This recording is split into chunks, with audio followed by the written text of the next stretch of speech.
Zettel für die lange Weg. 2 Flaschen Whisky für die Zeit.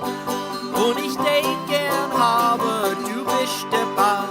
Maria geht fort mal weg, ist weit. Wann ich geh, wann ich geh. Ich werd dir fehlen, wann ich geh. Du sehst nicht, was ich mach, du sehst nicht, wie ich lach. Ich werd dir fehlen, du watch sehen. Hab krieg mein Zettel für den langen Weg. Du scheinst da, als mir finden kann.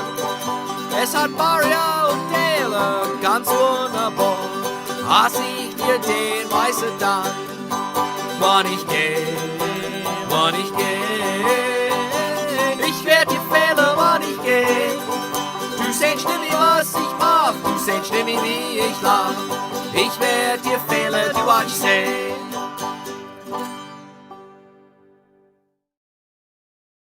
Well, Gute Abend, liebe Leute. We are back at it for another episode of PA Dutch Live, the September 2025 edition. It is such a joy to be with all of you again this month. If this is your first time joining us here on the YouTube channel or over on our Facebook page, PA Dutch 101, welcome, as we say in Pennsylvania Dutch. That's an easy one. It's almost just like the English. If this is your umpteenth time, as my father used to say, or says, I should say, he's still alive, then welcome as well. If you've been joining us before, you know the format of the show. We got some news coming at you from the greater Pennsylvania Dutch community. We have some dates for you to put on your calendar, and then we'll get to our guest. We got a great guest with a really interesting topic tonight, one that I know will appeal to many of you out there. And then we'll close with some Pennsylvania Dutch language and a little bit of a song and send you on your way for another month. Whether you're joining us on the YouTube channel or if you're joining us on the Facebook page, please put in the comment section where you are joining us from so we can give you a shout out. And there were people already sending in comments before we went live. I didn't even know you could do that. So a first shout out to Titus Keller, the Michigan Kellers from Buffalo Springs, Lebanon, Condi, checking in. Great to have you guys checking in. Bachfeuer, our good friend Ed aus Delaware, is watching as well. Seth Moak joins us every month. Gute Abend, Doug und Freund aus Durham, North Carolina. Es ist schon spät, jos wieder do, Zeit für die Jauerei. So for those of you who are learning Pennsylvania Dutch, what he's saying there is good evening, Doug and friend from Durham, North Carolina. It is already autumn-like weather here in North Carolina. Time for the hunting season. Sounds good, Seth. Get a big hush. Dolly she's joining us from somewhere other than Fleetwood, Gettysburg, Pennsylvania. Dolly, I'm always expecting you to say beautiful downtown Fleetwood, but we'll take Gettysburg. Kyla, Kathy, Gouda Dog from California. We got the West Coast represented already. Good afternoon to you, Gouda Dog. Bill aus Dillsport, Gouda Abend aus Yarrick County. We got York County. We're getting all over the place here tonight. Brigitte, hi from Philly. So good that you're joining us, Brigitte. Andy, our good friend from staying up after midnight over there in Germany. Hello, Andy from Landau. Andy, it's good to have you back. How has the school year started? Your school year probably just started not too long ago. Hopefully you have Andy teaches high school in Germany, just like I do here in Pennsylvania. Hopefully all things are swimming over there in Landau. Donna Musselman, hi from Holtwood, Lancaster County. Thanks for checking in, Donna. We got our good friend Norman Jung also staying up after midnight in Steinbach am Glan there in the old country in Rhineland-Pfalz. And our distant cousin and dear friend, greetings from cool Burnville. Carol, it's good to have you here. Get your pumpkins out on your porch, getting ready for Halloween. Spucko, it's going to be here before we know it. Derek Keller says, Gute Abend von Windgap, Biebisch du hi. Derek, ich bin Arich gut. I'm doing really well, thanks. JC Rock says, Gute Abend, alle Bruder Lösch. Jason aus Telford. He's our guest tonight, and he's going to be joining us here really soon. I got him in the green room. And Gary Weaver joins us every month as well from Egypt. That's Egypt, Pennsylvania, dear friends. All right. If you haven't let us know where you're joining us from, boy, I'm dating myself here. Please do, and we'll give you a shout out as the time comes along. But let's get to some meat and potatoes, as we say. Tonight's episode, we do have waiting in the wings, Brother Lösch, and we'll talk about where that name comes from and who this guy is and his topic for the night, the Huguenots. What a great topic. I can't wait. And then we'll get a little bit of Pennsylvania Dutch language stuff and, of course, a song, hopefully, as well. Let's start with this month's Oh, we got some people throwing in some comments here real quick. Carol says, cook my first neck pumpkin this week. Is that going to be a pie? Carol, are you making pumpkin roll? Carol, you got to send me some. Send me some. Charlene Klein, greetings from Laramie, Wyoming, but formerly of Berks County. Charlene, thanks for joining us. You live in a beautiful part of the country. Not as beautiful as Berks County, but pretty darn close. And Lenora says, good evening from rainy Lakeland, Florida. Boy, Lenora, great to have you as you always join us month after month. Hey, this month's episode is sponsored by the good people at the LaRose Hat Company. If you're not familiar with LaRose Hat Company and you're looking for an old-timey train-themed hat, handmade in the United States with loving care, then I would recommend that you check out the website larosehatco.com, where you can order your own hats. And they are made with love and high quality. They're a little expensive, but yet you get what you're paying for. Trust me, don't let the price scare you away. Made by our good friend there, Chris LaRose, who, if you follow the YouTube channel and anything else that I do, you know darn well who that guy is. Check out his stuff. They make amazing gifts. They really, really do. Trust me. Okay, so that's who the show's brought to this month. All right, it's got some things for your Pennsylvania Dutch calendars. Please, please, please mark your... I got to show this comment. Bill, Chris's beard looks shorter in that picture. Dirty secret, Bill. He tucked it in for the photo. He tucked it in, people. I don't know. Carol says, I made 48 pumpkin cupcakes. Oh my gosh. Well, I'm sure they were enjoyed by the Burnville Senior Citizen Group. That's great. All right, some things for your Pennsylvania Dutch calendars. A couple of church services coming up that if you're interested in those kinds of things, definitely check it out. But the first one, and this is a really big one, the Faulkner Swamp United Church of Christ will be celebrating the 300th anniversary. That's no joke. 300th anniversary of the first communion celebrated by the Reformed Church in America. And they have a day called Echoes of Our Faith, Stories, Speakers, and Tours on September 20th. That's coming up here from 1 to 4 p.m. Presentations by Bob Wood, Dr. Kevin Sterner, and Dr. David Sterner, who just published a book all about Reverend Boehm, who was the first considered the father of the German Reformed Church here in America.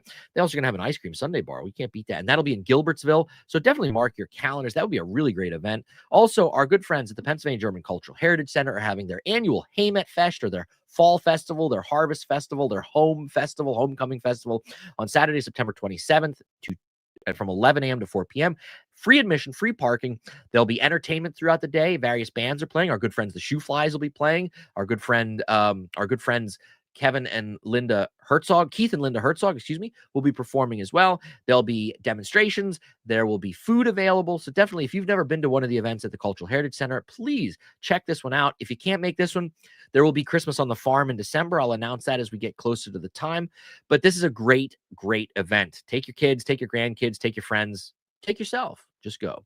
Another church service for you to check out in my backyard where I grew up is Bellarmine's Church. It's a historic church on the National Historic Registry. They have an annual Pennsylvania Dutch language church service. This year's church service will be Saturday, September 27th, the same day as Heimat Fest. You could hit both, though. At 2 p.m., it'll take place in the historic church that dates to 1815 with a hand pump organ, and Caleb Franks will be giving the message that day. It is worth the trip. It is a beautiful old church. I mean, you can't get more Pennsylvania Dutch than Bellarmine's, and it is a really, really nice event. Another opportunity for you, also along the lines of a Pennsylvania Dutch language service, is in my other part of my backyard from where I grew up, over in Jalapa, even though it's called Hamburg on here, is historic St. Michael's Church, which has been around for over 250 years. They are having a Pennsylvania German service with English translations, and the main talk will be given by our good friend, David Adam, a son of Jalapa, there in the shadow of St. Michael's Church. That is on Sunday, October 19th at 2 p.m. The Schwadora Schwala, which is the Pennsylvania Dutch language choir, will be performing. It'd be a great, great event. So mark your calendars for that. If you want to go to a traditional for something, we have the 34th, the 34th annual Oli Dal for Versammlung, the Oli Valley for Versammlung, and that will be taking place on Saturday, November 1st. You will need tickets for that. Please order ahead of time. I have the information there. That's at something to 3 p.m. Oh, there's a typo there by the people that made this up. Doors open at 12:30, so I'd imagine it's 1 to 3 p.m. It's a meal. There'll be Pennsylvania Dutch entertainment and also some speaker. I don't know who the guest speaker is this year. If you've never been to a Versammlung, this is a great one to go to. It's a good mix of both Pennsylvania Dutch and English. You don't have to know Pennsylvania Dutch to enjoy the day. It helps, but you don't have to. It's a really, really great event. So please mark your calendars. And I got one more to share with you guys. We're going all the way into 2026. The good people at the Pennsylvania German Sammerlauf, they do 2 events every year. They do a Groundhog Lodge for kids, and that's going to be on Saturday, January 31st. Mark your calendars. It's the 7th annual. It is really a great opportunity if you have kids or grandkids to get them to learn about the Pennsylvania Dutch culture and language and history. And then their big event is the Pennsylvania German Sommerlauf, which will be on Saturday, March 21st. And this year, everything is being held at Zion United Methodist Church of Iona, which is in Lebanon, Pennsylvania. So 2 events in 2026 to get onto your calendars already. That's a lot of stuff for us to look at and a lot of great things happening in the greater Pennsylvania Dutch area. So hopefully you can attend one or multiple of these great events. Every episode, we do a hee-haw style salute to some town in Pennsylvania Dutch country. And this month we send a large salute to the good people in Birdsboro, which is in Berks County, Pennsylvania. Founded in 1740. Population, the closest I could see, was 5,106.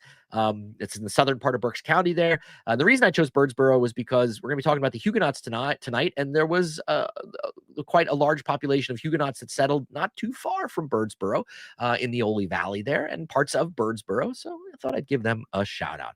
All right, that's enough. I got all my dates taken care of. I got you stuff to put on your calendars. We gave our hee-haw style salute. So without further ado, it's time to bring our guest on, Brother Lösch, who's going to be talking about the Huguenots. So allow me to pull this out and bring Jason, Brother Lösch, in. Brother Lösch, hello. Welcome to PA Dutch Live. Yeah, guten Abend, alle. Guten Abend. So I have to ask right off the bat, your name is Jason Searock, but you got this Brother Lösch title. So what's that all about? So Brother Lösch is me dating, using my many great-grandfather, born 1699 in Germersheim in Hessen. And he came here with the poor Palatines, which are the 3,000 that first went up. The great 1709, I think it was this horrible winter. They had all the devastation after the 9 Years' War. They get the Queen Anne. They head on over to New York, and eventually they come down to Tulpehocken. And it's in the books. Can't confirm for sure, but his daughter, Susanna Filipina Lösch, is the first white birth in the Tulpehocken, June 23rd, 1723. So those first 5-6 families, they predate Weiser because he sent them down first. And Lösch then worked with the natives up at Shikellamy, up at Sunbury, which was then Shamokin. He's a minor Moravian missionary, not like the famous ones. And because I do historical reenacting, people just started calling me that. Sometimes they get it all mixed up because, the Lösch, is it Lash? Is it Lesh? All these funny things. And it's kind of my pseudonym, basically. Okay.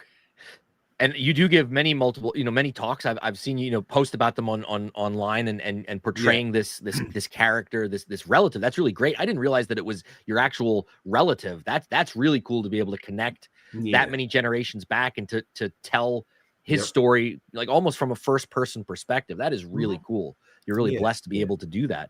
But we're not talking about Brother Lösch tonight. We might have you back to talk about the Moravians at some point and their interactions with the Native Americans. That'd be a really cool talk. But I brought you on tonight because you have done this talk other places, and I'm really interested in hearing about the Huguenots. Now, there's people probably watching this show that, of course, have heard this term before, especially if you're in the Berks County area, and not just Berks, but in that region of southeastern Pennsylvania. And maybe like me, you are a descendant of these Huguenots on my dad's mother's side, on my paternal grandmother's side. If you go back far enough, I have direct descent. I'm direct descendant from the de Turk family and the Levans, which were these Huguenot families. And to be perfectly honest with you, Jason, it might be the case for a lot of people watching. I knew that, but I didn't know what that meant. What did it mean if they were Huguenot? I was always conflicted with, well, they were French. What were they? Why were the French here? And until you dig into the history, and that's why I thought, man, let's bring you on and tell this story, because a lot of Pennsylvania Dutch probably have no idea that this story exists. So I'm going to turn it over to you and tell us all about who these Huguenots were and how do they fit into the Pennsylvania Dutch story. Yeah, probably the best way to just to kind of give that intro is you're correct. Most Huguenots, of course, somebody who might know something specific about their family might have a different outlook on this, but they pretty much connect to the Ole Valley. They all have to do with the Turk area. My relative of that, his name was Clewel, which of course you can see is not quite a German name as well. Clewell is how they usually spelled it. And his mother was born in Genf, which is Geneva, but I'm using the German word. I always try to pick the German word if I can of the city. And so the Huguenots come out in like 1598, and they're they start after the Reformation, and they're all floating around. And I can kind of see how they ended up originally in Geneva, because Geneva was always one of those international cities. And so like the intro is, this is how they developed. The Huguenot term, probably a derogatory nickname, possibly from Eidgenossen, Confederates. And that we see that's the Eidgenossenschaft, which is Switzerland itself. So you can sort of see, I'm not quite sure, I've never studied the real meaning there, but that's what I've come up with. And their general beliefs: rejecting the Pope and the Catholic Church, faith, biblical authority, simple moral Christian living. Worship services were in French, not Latin. Focus on scripture, reading, preaching, and the Psalms. Well, yeah, so we see that's exactly just like Luther and all these groups are, as they're realizing we can worship God and learn, because it's actually hand in hand with education. If we think in Pennsylvania, all our great small colleges are all generally derived from smaller, or not even, let's say they were small, but they're German based religious groups. So that faith is hand in hand with education. And somewhere along the way, as the problems went on, and we'll get into that, they end up in Germany. So you make a really good comment about if they're French, because even with me, well, I would never think for a minute till I did my 23andMe, and then I realized the French part, because it comes up Paris Basin. Well, to me, to think that I was even slightly French, it didn't really add up. But I went to Auerbach in Baden-Durlach, so I'm sure and of course there's some Germans there in Baden, and that's where my family came from there. And fortunately, I bumped into a lady along a farm. She even gave me the little book. I should have brought it and had it in front of me. But so all of these people are they're Germanized before they come here, because they spend 25, 30 years under the protection of the Margraf of Baden, or maybe another Protestant principality. And therefore, by the time our Huguenot ancestors really get to Pennsylvania, they're already, Dutch Schwetzers in some formation, whether they speak some sort of Alemannish dialect, and that, of course, anything different in High German, as we know, because that's their that area. So the Clewels are there, and he eventually is an indentured servant that settles in Ole. And like I said, we can go kind of two different directions, but if you want me to, I could kind of go along with the history of the Huguenots first, or I could talk a little more about the families. Your call, brother Lösch. Your call. Okay. Yeah. I'll probably just finish up with a little bit talking about out there, because it's really amazing history. We're just beginning to look at it, and sometimes in history like this, if you look at Native American, these oral traditions, which are highly revered, they don't have a lot written. And in fact, which is, a lot of Eastern woodland Indians, we're talking about the Six Nations of the Iroquois, the Haudenosaunee people, or the Lenape, who are, originally in Pennsylvania, their history are written down by the Moravian missions. because those are the written testimonies there. But there's so much activity there with the sacred oak in Oli. A lot of things that went on, and like I said, that's a whole topic in itself. But Oli was for probably, again, millennium. It's like a holy spot. And so whatever reason, that's probably one of the reasons as they were settling in there and they're branching out into the Oli Valley, they realized, wow, there's something a little special about this place here. The Turk sets up his farm, and that's, again, in the beginning of everyone trying to figure out their setting and their footing in Pennsylvania, right? Because they're all a little bit different. That's why our dialects, this mixture. And the Turks are there to, right now, I won't even go into all the different names, but if people want to pop a couple comments in themselves of some of the different last names, they're all out there, right? Bertollet, that's exactly what I was thinking of. I appreciate that, seeing that there. They are there, and they're all working with the congregation of God and Spirit, which is a whole nother amazing topic. That's what my thing is about. That's what Brother Lösch is about. It was the unification of Zinzendorf's idea, along with Henry Antes and others, to create the one German church. Had it happened, we probably would be, well, I'm almost positive, we would be in some fashion a German-speaking land, and it just would have changed the dynamics, because the unity in numbers would have had us all solidified into a one church setup, that which, of course, historically would have been quite powerful and gave us a lot of political standing against the other groups in Pennsylvania. But all those groups getting together and working with one another then is how the Moravians then capitalized on this, because their motivation was to preach to natives and to unchurched Germans. Or what we would consider is Germans who are there who realize, wait a minute, I just got married kind of, but I didn't really get married. I couldn't find a pastor maybe at the moment. We just had a child. We kind of remember there's a thing called baptism. So they're like, so they're looking for, and the Moravians capitalized on that. That's part of the reasons why some people got upset with them. But all this amazing stuff happened in this Oli area.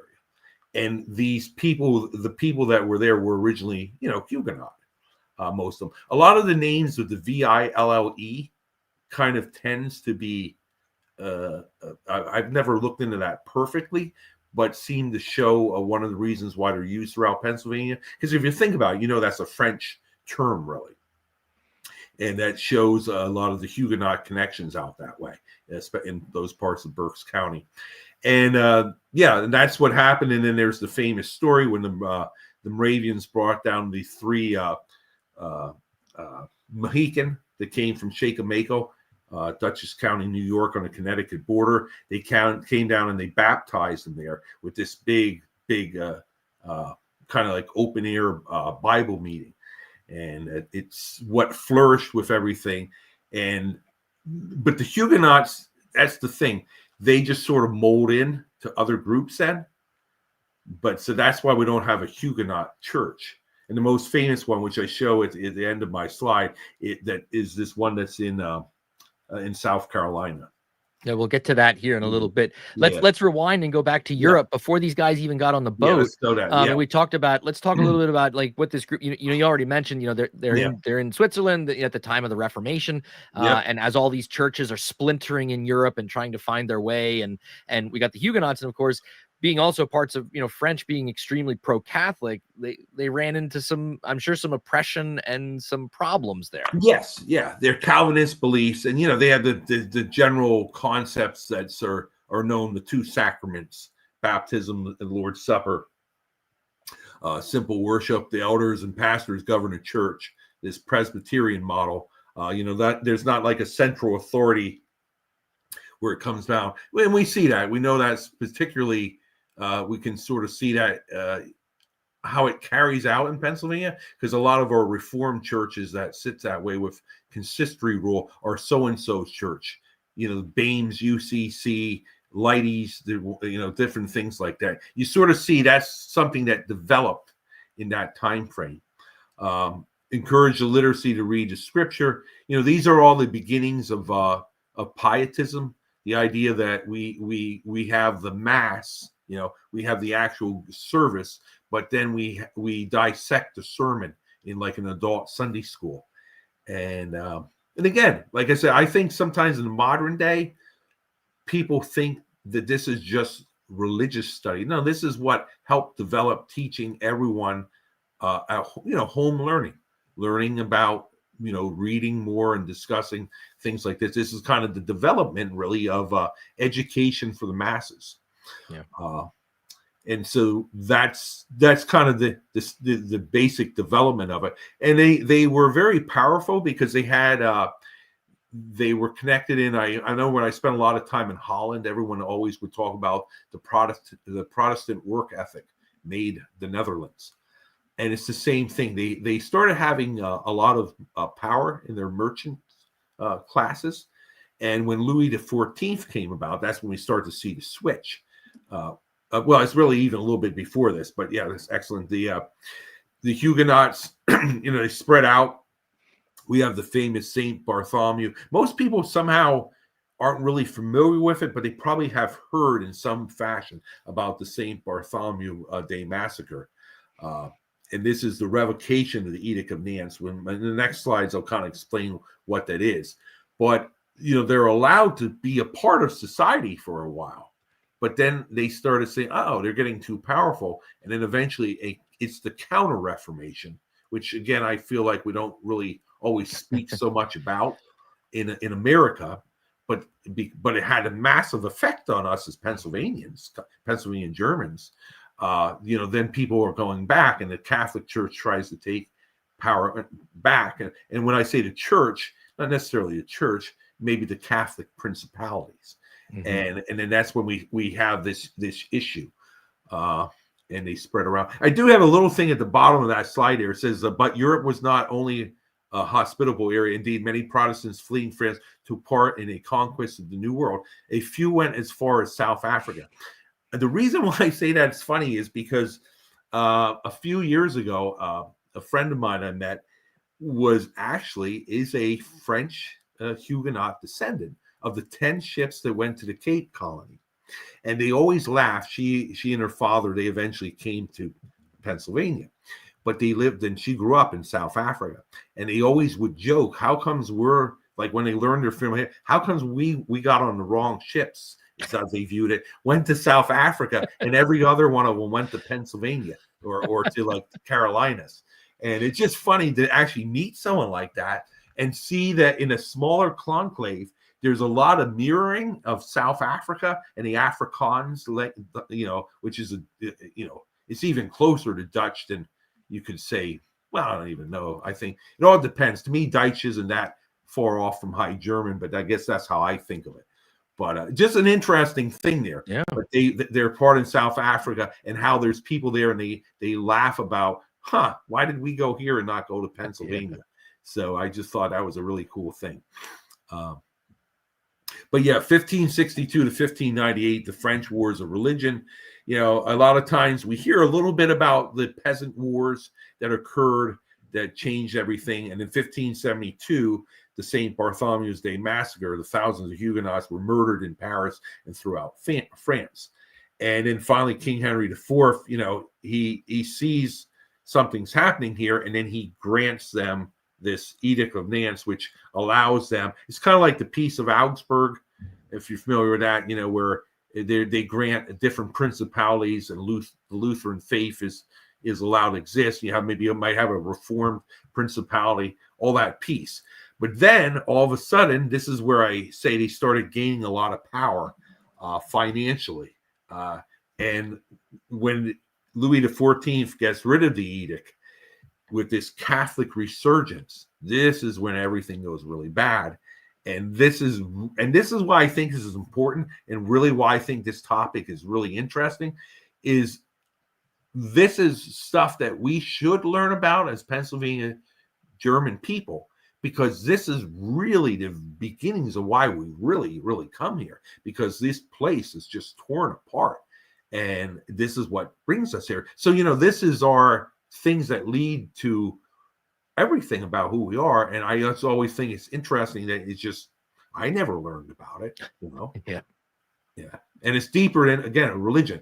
And then the edict mainly is just the point that it allowed them to hold offices of public position and could rule 200 towns where the Huguenots dominate. Well, this is the point where they start gaining money and wealth, and they become, their community. And this, of course, bothered some of the ruling class because, as we know, the French monarchy is a Catholic monarchy. Yeah. And, what we also have to remember is that, the area we're talking about, France, but we have to think about the borders of France as we know them today were not the same borders that they were in the time of Henry IV and the time of Louis XIV. So, the border, especially that borderland, the eastern part where we think of where the border is today between Germany and France, that was fluid for most of European history.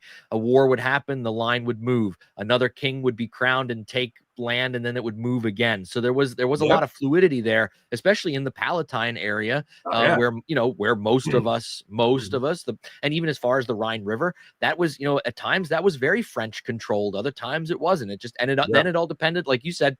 The other thing we have to remind ours is that at this time period, whatever the religion of your ruler was, is usually the religion that was forced upon you. There were instances like the Edict of Nantes, which said, hey, yeah, I'm Catholic, but I'll allow you Protestant guys to do your thing as long as you follow the rules, pay your taxes. There were times in history where leniency was granted. And then there were other times you'd have a guy like Louis XIV come along and say, well, all that doesn't count anymore. I'm king now, and this is the rules now.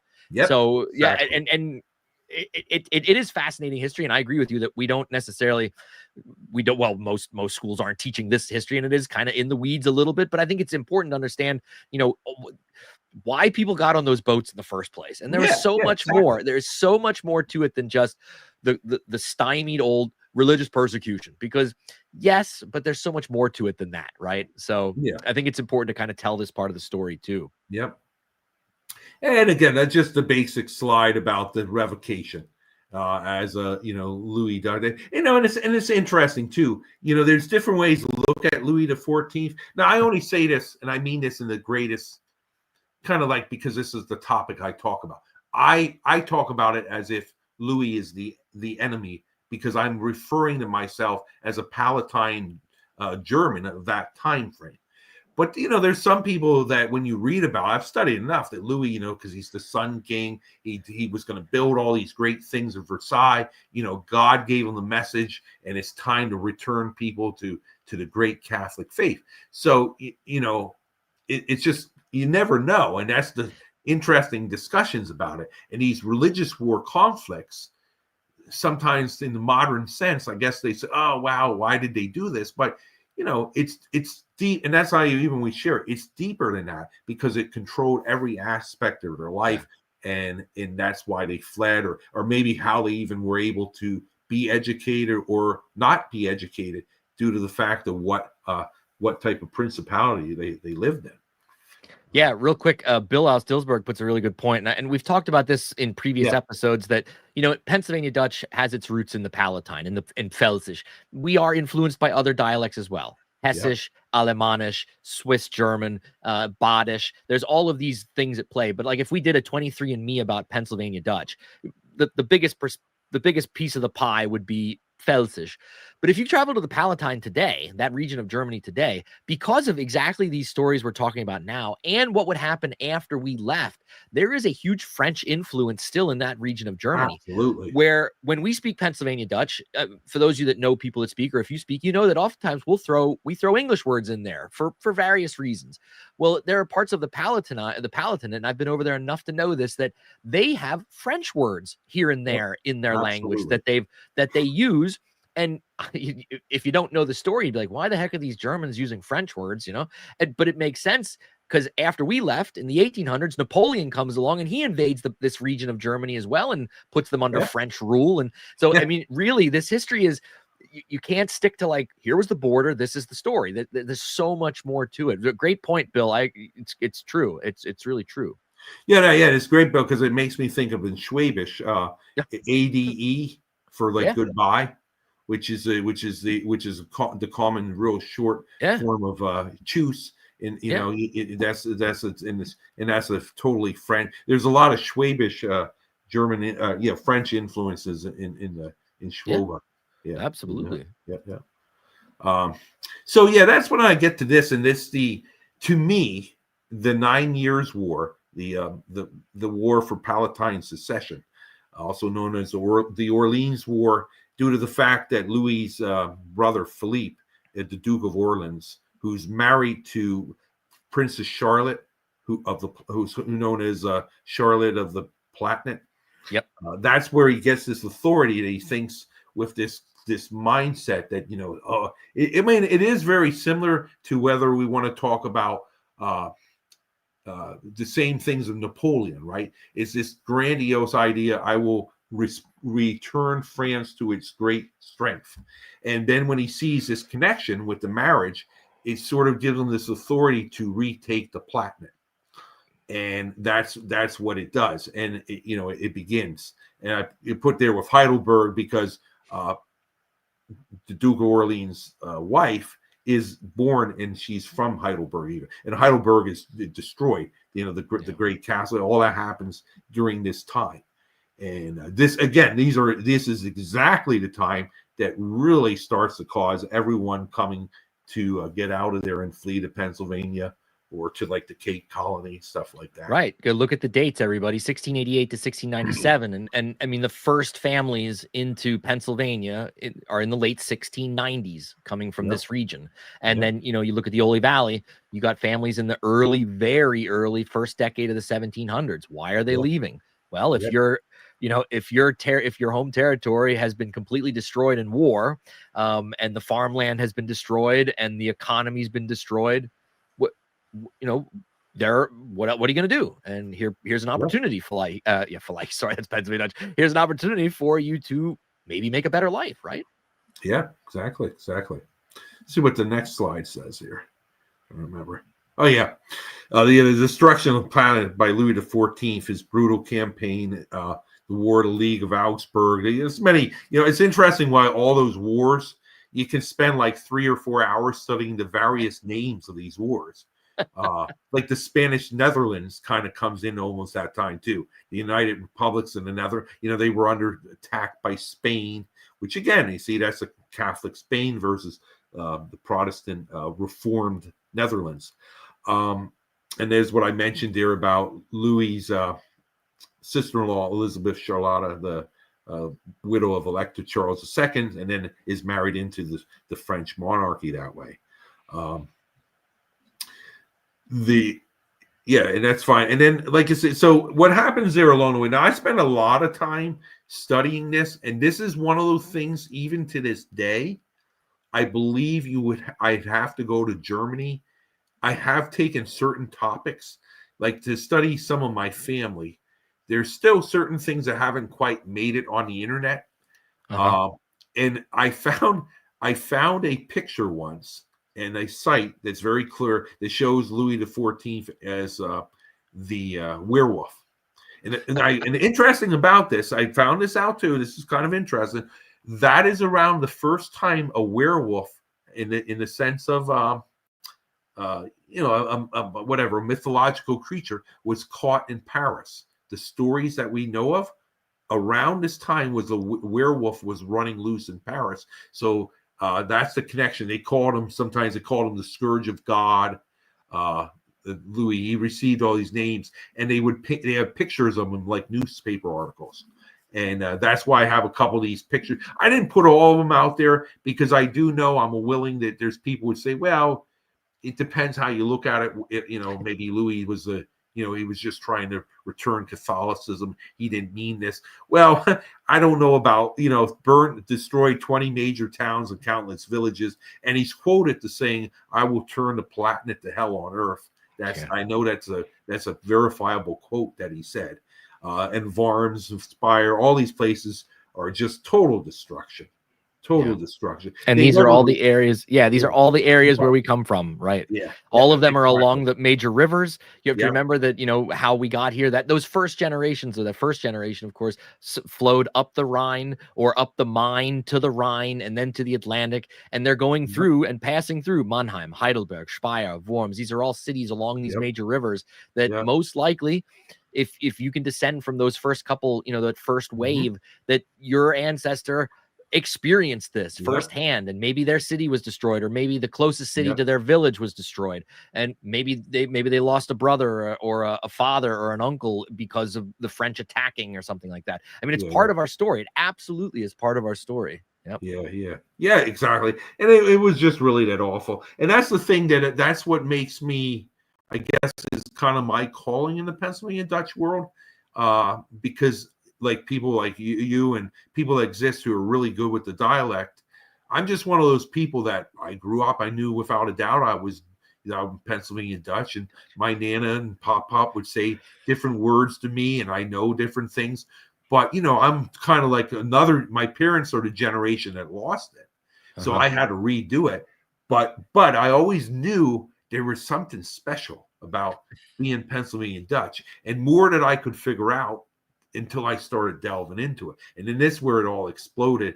And that's why, I like people just realizing this is our particular story, and then we can, proud, we helped build Pennsylvania, but this is what, what made us think who we are. And in a lot of ways, we know, because it kind of is a sensitive topic, but I've had a lot of great discussions, and I say this very freely. I live in Franconia here, greater, which is the southeast Mennonite corner, and we make comments about that's a Mennonite thing and this and that. And I always told them, because I didn't grow up here, I grew up in Nazareth and Moravian country. I'm like, no, that's not a Mennonite thing. That's a Pennsylvania Dutch thing. Oh yeah, I see what you mean. I'm like, yeah, we all have these sort of things.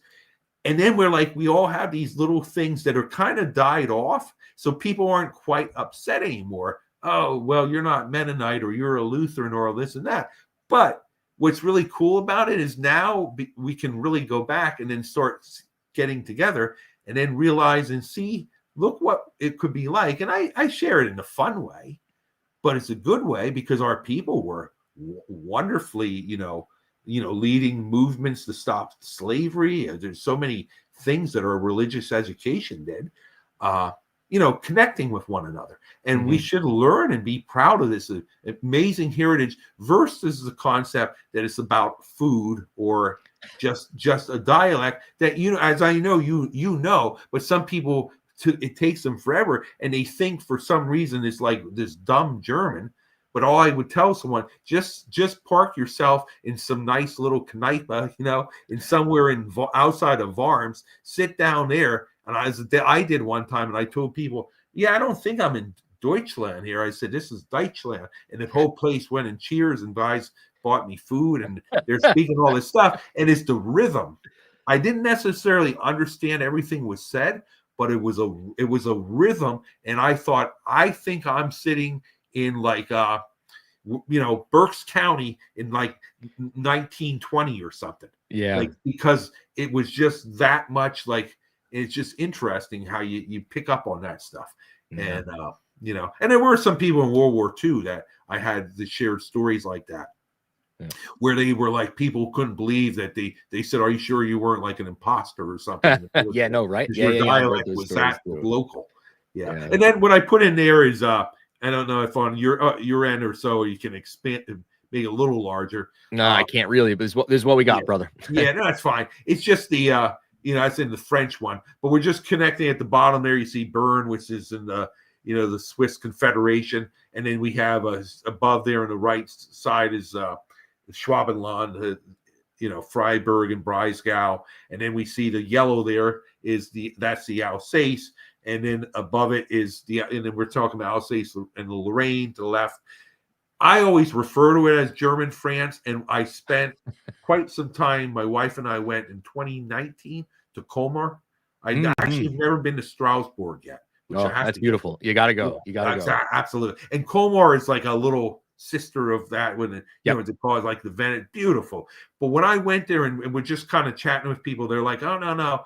We wish this was Germany still, what a lot of people said. They're like, just because of the financial strength of that. And when you think of Southwest Germany, Wir können alles außer Hochdeutsch there, as Yeah, they yeah, say in right. Schwabenland. I mean, it's still one of the most financially thriving places on the face of the earth there, Southwest Germany. So, yeah. You referenced this earlier, and I'm Yeah. really curious about this. Yeah. What's the story here with this? An actual Huguenot church? Yes, so that's and I wish I could attach it all. And it's one of those things, of course, I read about it. My cousin Christian, who he actually saw it in Charleston. I think it's weird. I don't know. I've never been to Charleston, South Carolina, but that's where it is, and it's the Huguenot Church.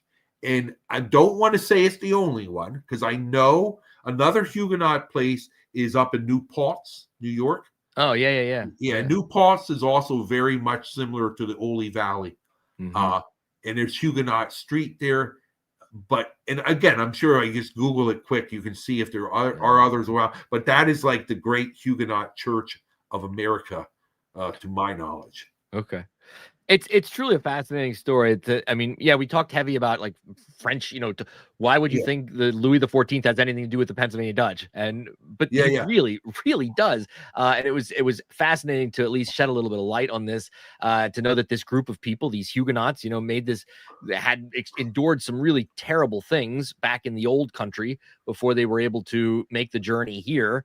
And hopefully that helps people kind of understand a little bit better about why we have French last names like de Turk, Yeah, like excellent. Berdelet, like Yeah. Levan among the Pennsylvania Dutch. And, once you look at the history, you start to see how these pieces kind of all fit together. But if you don't look at the history, on the surface, it doesn't make much sense, right? Right. So Yep. I really appreciate you coming on tonight, Jason, and sharing all this knowledge. And I would definitely love to have you come back on sometime to talk about how the Pennsylvania Dutch interacted with the Native American population. That's another part of our history that is, I don't know, I'm not going to say it's lost, but it's definitely one that's not told enough. And most people don't, we know Conrad Weiser, but do we actually know what, like how?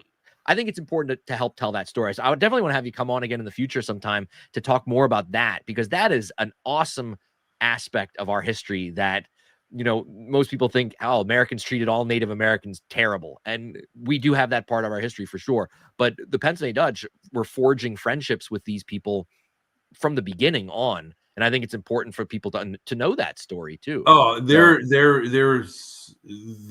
so many interesting little things that would blow your mind about natives that handed 12 children before they fled in the 1750s. They gave their children, because they didn't know what to do, and they gave them, and they became Pennsylvania Dutch. And that's where this is really, really interesting.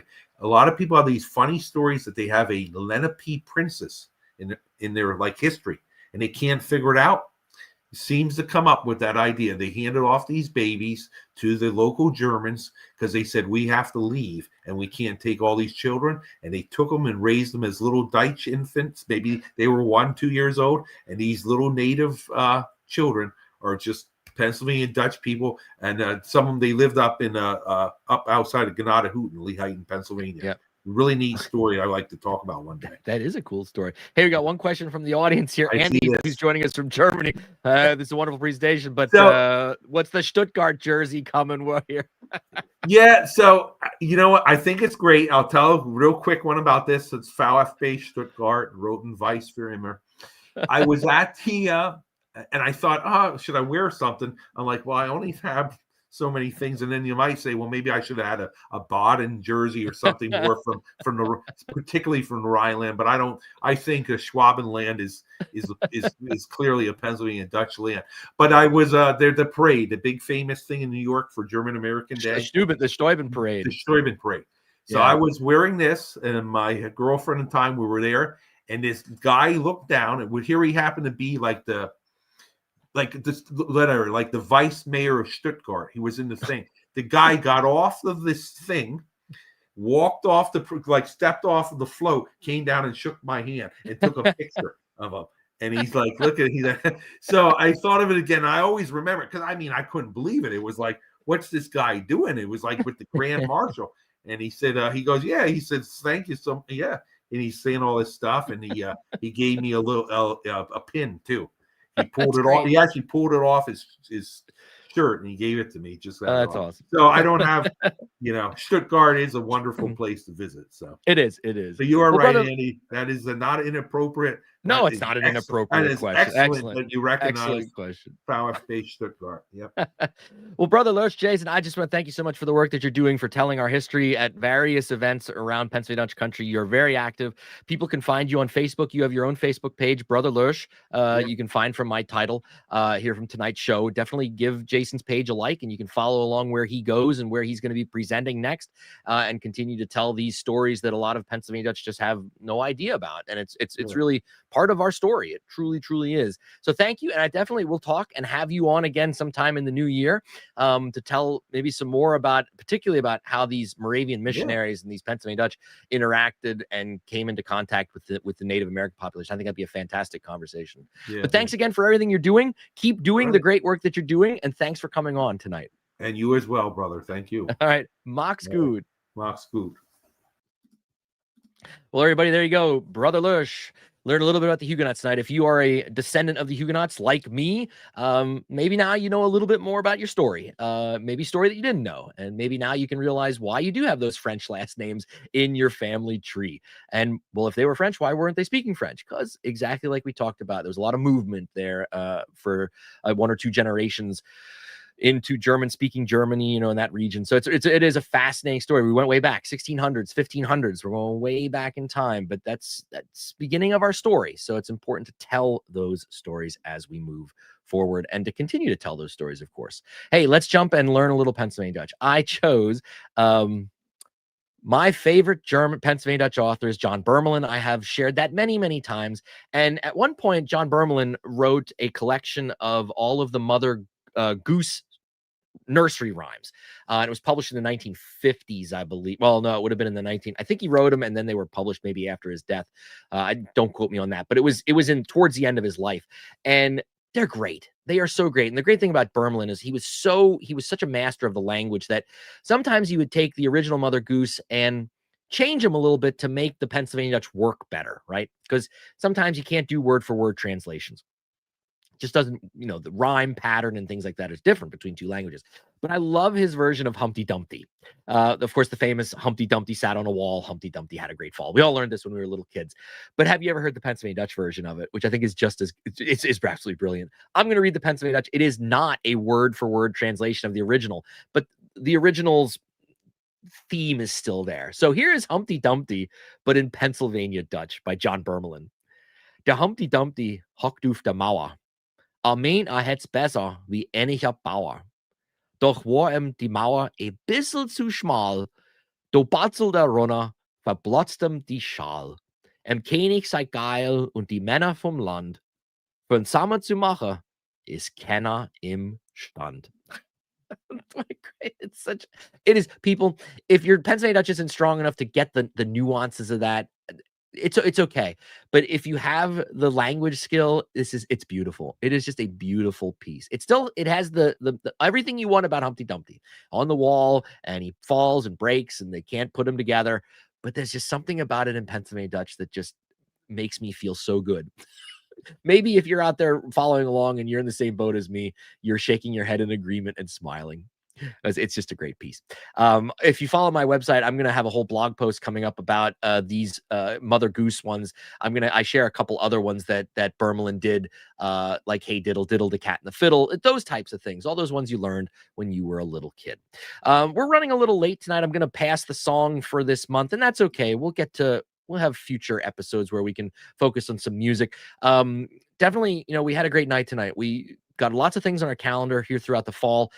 Great events to go to. I want to wish our good friends, the Shoe Flies. Brigitta's joining us tonight. We've highlighted and celebrated their work many times here on the channel, but they have been invited to go to Germany, to the Pfalz, for the annual every fall. There's a group over there called the Deutsch Pennsylvanische Arbeitskreis, which translates into the German Pennsylvania working group, and they invite musicians, artists, people that work with the language over to Germany, to the region where we came from, and perform. If you're a musician, you perform. I was invited a couple years ago, and you do a little mini tour, and you get to speak to all these Pennsylvania Dutch Palatinate people who are just fascinated about our culture and our language. Well, the Shoe Flies are headed over there here in October. I want to wish them safe travels. Brigitta's joining us, and I'm sure maybe her sister joined as well here. I'm not quite sure, but safe travels to Germany. And I know that your concerts are going to be massive hits while you're over there. Share that Pennsylvania Dutch love with all those Palatinate people over there. Enjoy some wine and beer while you're over there, and some delicious food as well. They're going to treat you like the kings and queens that you are. So enjoy, dear friends. But if you're not traveling to, if you're not, Brigitte says, thanks for the shout out. We are so excited as well. You should be. We want a full report when you get back. I know personally, having done this tour, you seriously will be treated like royalty. You're going to have a wonderful time. You are going to have a wonderful time. And, Brother Lösch tonight talked about his previous experiences in this part of Germany. I've said this before, and I'm going to keep saying it.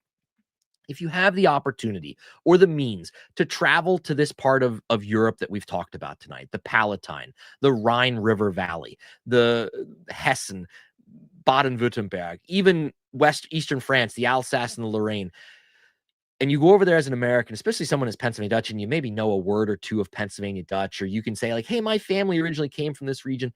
These people are some of the most generous and hospitable people I've ever met. And I've been very blessed and lucky to travel to a lot of places in throughout Europe, not just in Germany, throughout Europe and throughout other places in the world. And I always keep coming back to the people of this part of Germany. They are not the stereotypical angry, yelling, yodeling, lederhosen, sauerkraut eating Germans that we have this stereotype in our minds of. These are warm, welcoming people that truly want to connect with us because they see us as part of them. Because dirty secret, we are. There's just 300 years removed. It's fascinating. They will throw their doors open to you. They will throw their arms around you. Go. If you get the chance, go. And you will experience this and you'll feel at home. Because for all of us, to a certain degree, it is. It is that original home where we came from at some point in our story. So definitely check them out. Dear friends, if you like what we're doing here and you'd like to get some of your own PA Dutch merch, check out our store, zazzle.com/PA Dutch 101. We have t-shirts, we have magnets, we have stickers, we have coffee cups, we have Schnickel Fritz themed things for those infants in your life, baby onesies, and a Schlaubertuch, a little bib for those babies so that you can, start them young, as we say in Pennsylvania. Check out our stuff. We got tons of stuff there, of course. And if you buy some stuff and you put a magnet on your car or you buy one of our shirts, send me a picture of you in it and we'll give you a shout out, just like these fine people here every month that are doing that have supported us in that way. But make great gifts. Check out the website zazzle.com/PA Dutch 101. Also, if you like what we're doing here and you'd like to financially support the channel itself and the work that we're doing here, there are two options. You can buy me a coffee at buymeacoffee.com/Doug Mainford, or you can be a monthly patron at our Patreon account, patreon.com/PA Dutch 101. All that money goes towards the upkeep of the channel and allows me to get out and do things in the greater Pennsylvania Dutch country so that I can bring that story to a wider audience. Definitely check out our website, padutch101.com as well, where I keep a calendar of events, of places where I'm going to be presenting or performing, and you can hopefully join me at one of those events down the road. I would like to give a shout out to some people that have financially supported us in the past and continue to support us: Gary and Deanna Weaver, Glenn Ritter, Nathan Seeger, Seth Moak, Devin Miller, Norman Young, Grunsau Lodge number 10, Norman Berger, David Hunsinger, Dolly Moyer, Gary Johansson, Gail Spilsbury, Derek Deeds, and Tim Dedman. Thank you so much. No matter where you are out there in internet land, if you are on social media, whether you're on Facebook, Instagram, X, follow us at PA Dutch 101 and definitely check out our website, padutch101.com. Mark your calendars because the October episode of PA Dutch Live, is pretty late in the month, October 22nd, and we'll be welcoming on Dr. Aaron Fogelman. Maybe some of you recognize that name. He wrote a wonderful book celebrating its 30th anniversary called Hopeful Journeys, and it's all about early Pennsylvania Dutch immigration to Pennsylvania. So tonight we touched on that. Dr. Fogelman's going to be giving us some more history beyond just the Huguenots, what brought us here, and also what he's done a lot of research in is those first couple years that we were here. What was that like for us? what was the interaction between us and the English colonists that were ruling Pennsylvania? Was it a friendly relationship? Was it a cantankerous relationship? Did they just let us do what we wanted to do, or was it different? We're going to talk about those types of things. And I think you'll start to see that the story of immigration and immigrants, which is, of course, the American story, it doesn't matter if we're talking about 1690s or 1710, or if we're talking about 1830, or if we're talking about 2025. There's constant through lines and underlying themes when we look at these stories. And I think it's important for us to know, where do we fit in that through line, and what did our ancestors experience? And Dr. Fogan's going to be talking all about that. It's going to be a great show. Mark your calendars, October 22nd, 2025. Between now and then, dear friends, I announced this last month. In 2 weeks, in 1 week, sorry. In a week and a half, I'm packing my bag and heading to Brazil for 2 weeks to film a documentary about the Pennsylvania Dutch that are in Brazil. What? There's Pennsylvania Dutch in Brazil? You bet there are. They're not actually Pennsylvania Dutch, but they come from the same region of Germany that we came from, like what we were talking about tonight. But instead of coming to Pennsylvania, they got on boats and went to Brazil, and they still speak their version of the dialect there in Brazil. They continue a lot of the traditions that we have as well.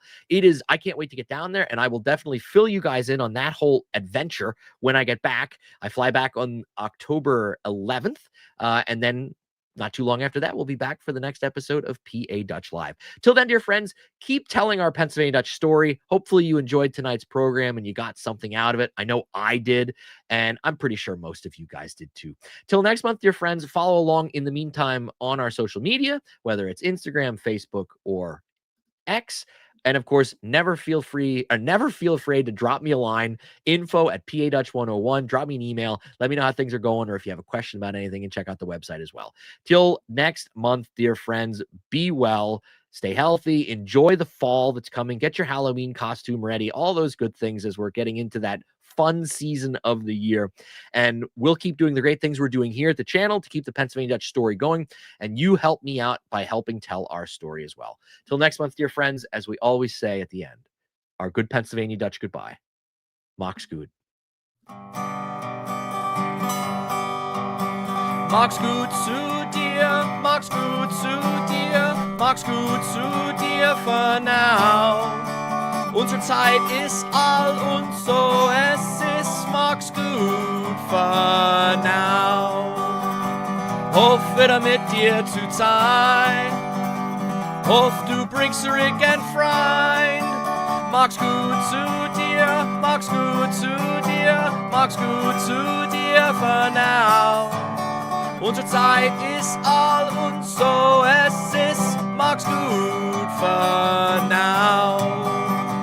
Hoff wieder mit dir zu sein, hoff du bringst zurück ein Freund. Und so mach's gut, lieber Freund, mach's gut.